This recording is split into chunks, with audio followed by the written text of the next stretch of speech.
This show was created with the sole purpose of being able to inspire other people and to be able to give back. All right, today, guys, we're going to talk about a principle that I like to call you got to pay to play. And lots of people have heard this principle of you got to pay to play, and they don't, it's got different applications, right? I mean, people talk about it in sports. You got to pay the price, you got to pay the discipline, you got to pay the work, to be able to play and get on the field and all that kind of stuff. But to me, and the way that I'm going to talk about it today, I want to make the application more about business. So many people reach out to me and to a lot of my very successful friends in business, and they're constantly asking these questions about how do I do business with these people or with this level of person or these types of groups, the people that you're surrounding yourself with, Aaron. Like, how do I get into that group? And it's funny because most of the time, my exact answer is this: you got to pay to play. And most people just look at me and they're really perplexed about what that means. And so often I have to kind of break it down for them. And what I mean by that is it's not like these people say, hey, you know what, we have a membership due, or we have a price for you to be able to do business with us, or for you to be able to be a part of this deal or be a part of this club. That's not really the case. However, some of that does exist. And I'm going to break it down and tell you a little bit about what I mean specifically. Now, I had to learn this the hard way. And what I learned was that a lot of times, if you're just reaching out, and I did this early in my career, when I was really young, I identified a couple people in my business influence, or people in the general local area that I do business in, that I thought were really ambitious, exciting entrepreneurs, and people that I would love to be in business with, quite frankly. I did the same thing with investors that were local, and they were doing a lot of deals, and they seemed like they had a lot of value to add. And so I kind of cold call, reached out to these people through LinkedIn, through messages, and today, the most common way to do this is obviously through social media, through Facebook Messenger, or through Instagram DMs. And so when I started, I'd immediately ping these people, and I would ask them this question, which we all know: hey man, can I take you to lunch? Can I pick your brain? And I've been through this before on some of my other content. Obviously, as many of you guys know that have listened to me before, this is a terrible question to ask. There's zero value added, zero value offered. You're literally asking somebody to take an hour or more of their time so that you can pick their brain, talking about decades of invaluable and experience and knowledge and strategy and everything else that you're going to exchange for a free lunch. Now, anybody's brain that you really want to pick, I highly doubt that an hour of their time is worth a $15 or a $20 lunch. I mean, it's just nobody sees that as a good value proposition. So now that I've touched on that again, and you guys can go back and listen to my other stuff about how you should never lead with, hey, let me pick your brain, let me take you to lunch. Nobody likes that shit. Nobody wants to do any of that. But let's go a little bit past that now, okay? So I used to do that. I learned the hard way that, one, it's a terrible ask. It's a terrible value proposition.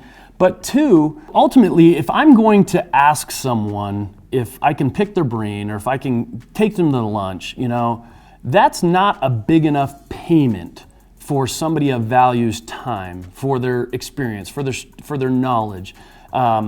It's just, you're not paying a big enough price for that. So when I say you have to pay to play, you really have to figure out a way that you can pay to play. Now, what I've learned about some of these people over the years is they have hobbies, they have interests, they have charitable organizations that they have interest in. There's all sorts of other ways that you can appeal to this person or persons rather than just taking them for a free lunch. Which, by the way, people like me, I don't even take lunches with people. Unless it's my friend and I really want to spend time with them, business and cold call, I don't have time for that. I just eat lunch in my office. I'm busy, right? So most people, like that. They don't want to trade their time and their expertise for a free lunch. So, but they have these other interests. They have these other charitable interests. They have these hobbies.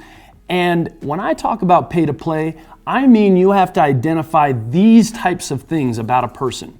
You have to figure out what makes them tick and how you can get their time, how you can pay to play, how you can pay to get in front of them, and you can get that experience you need. So one of the things that I've realized is that some of these guys have groups. Maybe they have events. I know many of the people in my organization or in my network that are close friends of mine. I became close to them and with them simply because I paid to be in their group. I paid to be in their mastermind. I paid to be in their... Now, many people would be like, well, dude, that's not a real relationship if you paid to be in their mastermind or their group or their business fraternity. Bullshit. That's absolutely not true. These people that are putting on these kinds of organizations and these types of events, they're doing it because, sure, they can make some money on it, but they love paying it forward. They want to help people, and the only way they can do that with the limited bandwidth of only them being there's only one of them, is they do it through these events and they do it through masterminds and everything else. So it's a way for them to pay it forward and to give back and to replicate the value that they can give to the masses. So I've paid to be a part of those. And then I've gone out of my way because now I've got the rite of passage to be there, to be in front of them, to have those conversations. And I have capitalized on those. Obviously for me, I value relationships very, very highly in my business and in my life. And so I've gotten really good at those. I've gotten good at accelerating relationships very quickly. And so, but I've had to pay the price to be in some of those situations, organizations, and events so that I could have the chance to be able to even start and foster and incubate those relationships, right? In addition to that, there's all sorts of clubs. People pay to be in clubs. For years, I paid to be part of a high-end kind of a men's business club. It was called the Bronze Buffalo Club, and it served its purpose for me for years. I paid a huge chunk of money up front, and I think it was $10,000 a year. Plus, we paid for all the trips that we went on. But I got to go to Europe, and I got to go to Scotland. I got to go to the U.S. Open, and all these different cool trips with incredible people that were like-minded. And I have real solid relationships that I've been able to not only just enjoy, but also leverage in a business way. And I've done a lot of business with those people that I've met through those organizations. So when I talk about pay to play, you need to look at opportunistic ways to be able to pay for the opportunity to accelerate a relationship. I'll give you a great example. This just happened to me in the last 24 hours, okay? So as many of you guys know, I'm a franchisee in Crumble. We've got a bunch of stores, and there's a corporate company-wide competition that's happening right now. They just announced internally to all us franchisees, they said, hey, whoever can sell the most ice cream over this period of time is going to win this cash prize, and here's first, second, and third place prizes. Well, dude, I'm super competitive. I love to win. Okay, and two, I wanted to boost the sales at some of our companies. I also think that ice cream's a really great offering for our brand. It just doesn't have a lot of awareness. And so one of the things I want to do is I just wanted to pound this thing, right? So I have never, up until this point, sold any coaching, mentoring sessions ever. I get hundreds, thousands of DMs asking people if I have a course or if I have an option where they can just buy a mentoring session or some kind of strategy advice, counseling, whatever. I've never offered that. I've always said no. I've said, hey, check out my YouTube channel. Now check out the show and the podcast. That's where I provide the value. However, for me to kind of energize and boost this ice cream competition, last night, I actually posted, hey, we're doing this competition, and we got X amount of ice cream left in the store, and anybody that, and the person that actually buys the most, I'm gonna give them a 1 hour personal mentoring phone call, where we can talk about your business, we can talk about any of that stuff, and I'm going to give it, and I'm going to make it personal. I'm going to give you my time and my advice. Well, what was really cool about that was the hundreds, if not thousands, of people that have asked to pick my brain, to take me to lunch, to have a quick call, to jump on in a quick meeting, to stop by my office, which, by the way, all of those aforementioned things I just either ignored or said no, because I don't want to, and those are terrible value offers, right? So when I announced this competition, and I said, hey, for anybody that buys the most, I'm gonna give you this 1 hour personal mentoring session. Well, what was really cool was a lot of people were very, very supportive, and we started buying ice cream, going to the store, reaching out, asking if they could make payments on the card. Here's the cool part is probably 80% of the people that offered and bought ice cream from us, they don't even live in the area. They don't even live in the state near that store. And they literally just said, hey, please donate it. So that was really, really cool for us because, it just shows that these people, one, want to be supportive. And I love that a lot of my following and the culture that I built around me is a hashtag friends support friends culture. It's big to me. There's big brands out there, and I try to stay away from the big brands as much as I can without sacrificing, value and quality. I want to support my friends' companies. I want to support their businesses and their brands. And conversely, people are doing the same for me. So it's been really cool, and I'm appreciative. Thank you for doing that, all those people that reached out.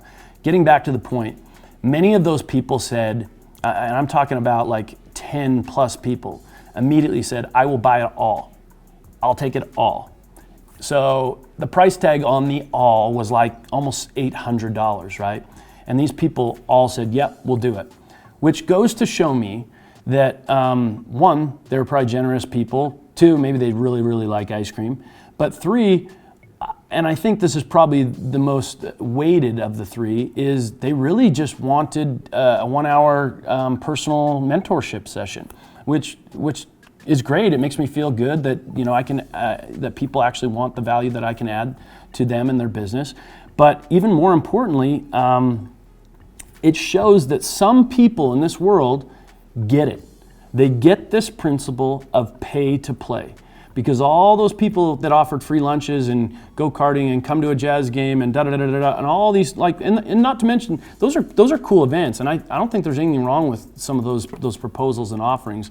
They're a good value proposition in a lot of ways. But these people saw an opportunity that I offered up, and they immediately jumped on it. They literally just got a 1 hour coaching session for $775, and they got a bunch of ice cream. Or they donated a bunch of ice cream out of it. So it's really, really cool that they took advantage of it. And that's a perfect example of what I mean when I say you've got to pay to play. Because the majority of these people, although probably all fantastic individuals, they likely would have never got an hour of my time, ever.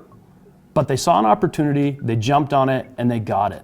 And what that gives them, we're yet to find out. We'll do a follow-up episode in 6 months or a year from now and talk about some of those calls that I've had with those people and see what it's done with their businesses. I think that'd be cool. I think a lot of my following would be interested to see how much value they gain from it or glean from it.